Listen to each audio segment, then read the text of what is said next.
পক্ষে বিপক্ষে আছে, পক্ষে বিপক্ষে আলোচনার মধ্যে দিয়ে কিন্তু একটা জায়গা বের হয় সবসময়।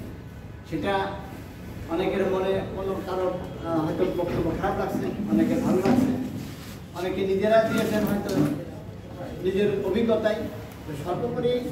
সর্বোপরি আমি যেটা বলতে চাই, দীর্ঘদিন রাজনৈতিক করা এবং ছোটবেলা থেকেই রাজনীতি, ৭৩ সালে ইলেকশন আমি দেখেছি।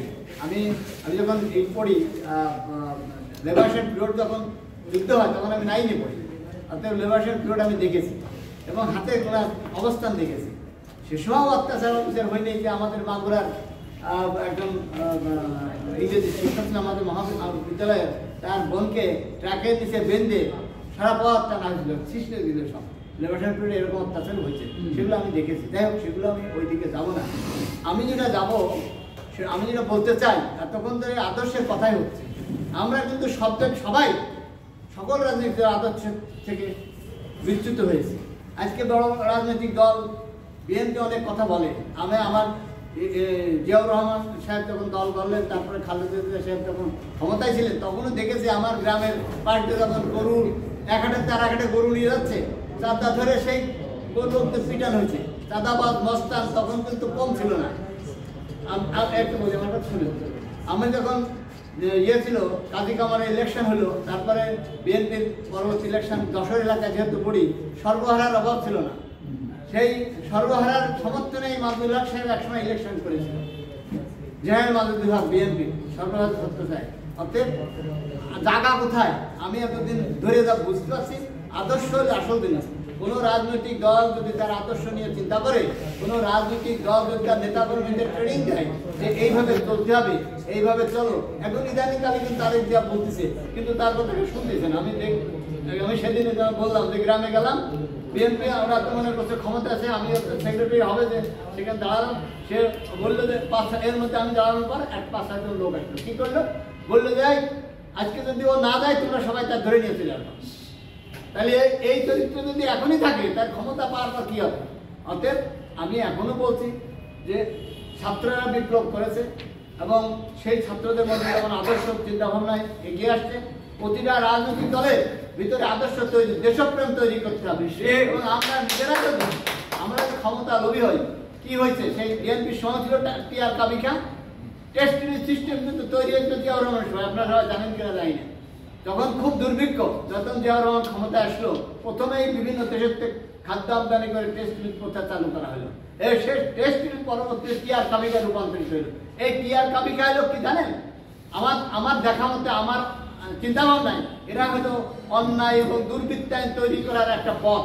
এমপি পার্লামেন্টে যাবে, এমপিরা তারা দেশের জন্য কথা বলবে অথবা আইন প্রণয়নে অংশগ্রহণ করবে, কিন্তু তারা কি আর কাবিকা আগের সরকার উঠেছে, এই সরকার উঠেছে। এই বিএনপি আওয়ামী লীগের স্বৈরাচার হয়েছে, যে দুর্বৃত্তায়নের রাজনীতি করেছে, এই টিআর কাবিকা দিয়ে দল ভারী করতে, দল তৈরি করেছে, মাস্তান তৈরি করেছে, এবং তারাই আমাদের ভোট দিতে, ভোট ঠেকাইছে। অতএব আমাদের কিন্তু গোড়ায় ঠিক করতে হবে। রাজনৈতিক দল যদি আদর্শবান হয়, রাজনৈতিক দলের কর্মীরা যদি আদর্শবান হয়, তারা যদি দেশের জন্য চিন্তা করে, খালি ক্ষমতার লোভে না থাকে, তাহলে অবশ্যই সোনার দেশ হবে। এবং আমাদের ধর্মীয় অনুভূতি তো অবশ্যই থাকতে হবে। ধর্মীয় আমরা যে সময় ছোট ছিলাম, আর্মি, উর্দু সবই কিন্তু পড়তাম ছোটবেলায় প্রাইমারিতে। সে আস্তে আস্তে কোথায় হারাই গেল তা জানি না। এই যে অবস্থা, এই সার্বিকভাবে আমার আহ্বান থাকবে, আমার কথা থাকবে। আমার পাশে দুইজন প্রফেসর, ওনারা সর্বোচ্চ বিদ্যালয়ে দুইজনই ছাত্রদের আমাদের জ্ঞান দিয়ে থাকেন। এবং আমার কথা হচ্ছে, এটাই রাজনীতি নিয়ে যখনই আলোচনা হোক, বহির্বিশ্বের অবস্থান কেমনভাবে রাজনীতি দেশে আসছে, সেটাকে আমরা ছেড়ে ফেলে দিই। আমাদের এই গুণেধরের সমাজে কোনটা অনিয়মতান্ত্রিক, কোনটা আদর্শ বিচ্যুতি, কোনটা অন্যায়, এবং সেই ধরনের কার্যক্রম যাতে না ঘটে, সেই ধরনের সংস্কার আমাদের দরকার। সেই সংস্কারের দরকার। দেখেন না, এখন ইদানিংকালে দেখতেছি তাড়াতাড়ি আকার নির্বাচন দিতে হবে, দিয়ে তাড়াতাড়ি ক্ষমতায় যে আবার প্রতিশোধের রাজনীতি, তা বলে এই প্রতিহিংসার রাজনীতি আমাদের ছুঁড়ে ফেলতে হবে আমি মনে করি। কারণ যে প্রতিহিংসা, ও অন্যায় করে গেছে, আমি কিন্তু অন্যায় করবো, আমি তো সেই কাজ করবো, তাই তো সেই জায়গায় থাকলাম। তাদের দমন করতে হবে, বিচার করতে হবে, জেলখানায় ভর্তি হবে, সেটা ঠিক আছে, কিন্তু আমি কি সেই ধরনের কথা আবার বলবো? দেখেন যে আমি ই করেই বলি, কিছুদিন আগে এই যে বিগত সরকার সন্ত্রাস দমন হয়েছে, দুর্নীতি দমন করতে হবে মির্জা আব্বাস। আপনারা কারো সমালোচনা আমি করবো না, আপনারাই বিবেচনা করেন দুর্নীতি আর সন্ত্রাস কোন জায়গায় কতটুকু দমন হয়েছিল। অতএব আদর্শ ভিত্তিক রাজনীতি না হলে, আদর্শিক চিন্তা না থাকলে দেশের জন্য কিছু করা যাবে না। করা যাবে কতটুকু? আমাদের মতো রাজনীতি দল পরাজিত থেকে যাবে।